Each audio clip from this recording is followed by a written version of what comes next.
Hello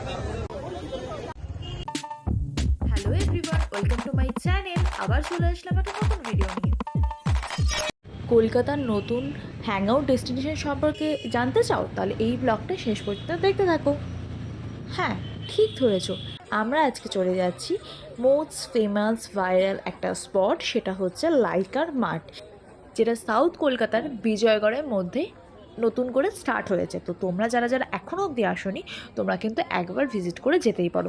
চলো, আজকে আমরা কী কী করলাম সমস্ত ভিডিওটা তোমাদের সাথে শেয়ার করি।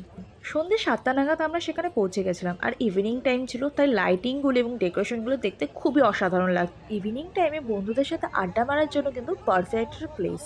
তোমরা কিন্তু চাইলেই মন চাইলেই সানডে স্যাটারডে ছুটির দিনে তোমরা এখানে একবার করে ঘুরে যেতে পারো। শুধু ঘুরলে হবে, খেতেও তো হবে। প্রচুর রকম খাওয়া দাওয়ার অপশন আছে, দেখে পুরো মাথা ঘুরিয়ে যাবে। কি নেবে আর কি নেবে না জাস্ট ডিসাইড করতে পারবে না, সব তোমাদের দ্বারা ফেভারিট। তো ফার্স্টে আমি নিয়ে নিয়েছিলাম এই চকলেট ব্রাউনিটা। তোমরা সবাই ভাববে যে কিছু খাওয়া দাওয়া না করি ফার্স্টে ডেজার্ট। হ্যাঁ, চকলেট ব্রাউনি আমার খুব ফেভারিট একটা আইটেম, তার জন্য ফার্স্টে আমি ওটাই অর্ডার করে ফেলেছিলাম। তারপরে দেখতে পাচ্ছ ফ্রাইজের এই আইটেমগুলো ছিল, এতগুলো আইটেম দেখে আমি প্রায় কনফিউজড হয়ে গেছিলাম, বাট নতুন জায়গায় গেছিলাম তাই ফার্স্টে আমি এত কিছু অর্ডার করবো না। ফার্স্টে আমি একটা জিনিস অর্ডার করেছিলাম, দেখতে পাচ্ছ এটা চিকেনে কিছু ফ্রাইজের আইটেম ছিল, নামটা ঠিক মনে পড়ছে না এখন। আর তারপরে পোজ দিয়ে তো একটু খেতে হবে, তার জন্য একটা পোজ দিয়ে ফটো তুলে খেয়ে নিলাম। তারপর আমি অর্ডার করেছিলাম চিকেন চিজ বল।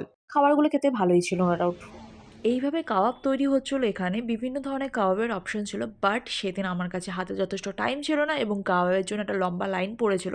তো আমি নেক্সট টাইম গেলে অবশ্যই এটা ট্রাই করবো, বাট আজকের দিনে আমি এটা ট্রাই করতে পারিনি। বাট আমি নিয়ে নিয়েছিলাম এই ম্যাঙ্গো মোজটা, যেটা খেতে খুব ভালো ছিল। তোমরা গেলে ট্রাই করতে পারো। সুন্দর জায়গাটাতে কিছু ফটো কালেক্ট করে নিলাম, কারণ এটা তো মাস্ট, এটা ছাড়া তো ঘুরতে যাওয়া ইনকমপ্লিট থাকবে। দেখো, তার মধ্যে এই একটা ছবি কোথা থেকে চলে আসছে। লাস্টে ফুচকার দোকান দেখতে পেয়ে যাই, ফুচকা না খেয়ে কি বাড়ি যাওয়া যায়? ফুচকা খেয়ে নিলাম, খেয়ে দিয়ে পেট পুজো করে বাড়ির উদ্দেশ্যে রওনা দিয়ে দিলাম। তো তোমরা কিন্তু অবশ্যই একবার ভিজিট করতে পারো এই জায়গাটা, তোমাদের অবশ্যই ভালো লাগবে। Thank you for watching. দেখা হচ্ছে নেক্সট একটা ভিডিওতে, আবার খুব তাড়াতাড়ি শীঘ্রই। ভিডিওটাকে লাইক শেয়ার সাবস্ক্রাইব করতে প্লিজ ভুলো না।